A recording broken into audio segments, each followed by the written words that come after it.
இப்போ இந்த சாட்டான் குறிகாட்டக்கூடியது உங்களுக்கு பார்த்தோம்னா உங்களுடைய ஃபாதர் ப்ளஸ் உங்களுடைய தொழில். ஏன்னா 9ஆம் வீட்டுக்கும் 10ஆம் வீட்டுக்கும் அதிபதியாக வருகிறார். இப்போ லைஃப் பார்ட்னர் என்ன பண்றாரு அப்படின்னா உங்களுடைய ஃபாதரை பார்க்கிறார். சார், இதெல்லாம் எங்க வீட்டில் நிறைய நடந்துகிட்டு தான் சார் இருக்கு, புதுசு இல்லை அப்படின்னு நீங்கள் சொல்வது எனக்கு நன்றாக புரிகிறது. இப்போ லைஃப் பார்ட்னர் ஃபாதரை பார்க்கும் பொழுது என்னன்னா கொஞ்சம் உள்ளுக்குள்ள ஒரு சின்ன சின்ன ஈகோ கிளாஷ் அப்படிங்கிறது ஏற்படும்.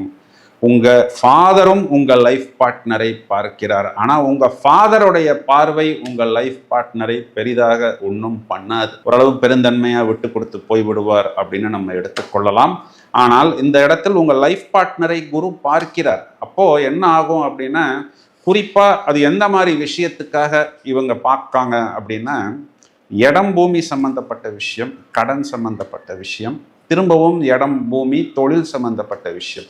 ஏன்னா செவ்வாய் முதல்ல கேதுவுடைய நட்சத்திரத்தில், அதாவது மூலத்தில் டிராவல் பண்ணும்போது நட்சத்திராதிபதி கேது அப்படிங்கிறவர் உங்களுக்கு 4ஆம் இடத்துல இருக்கிறார்.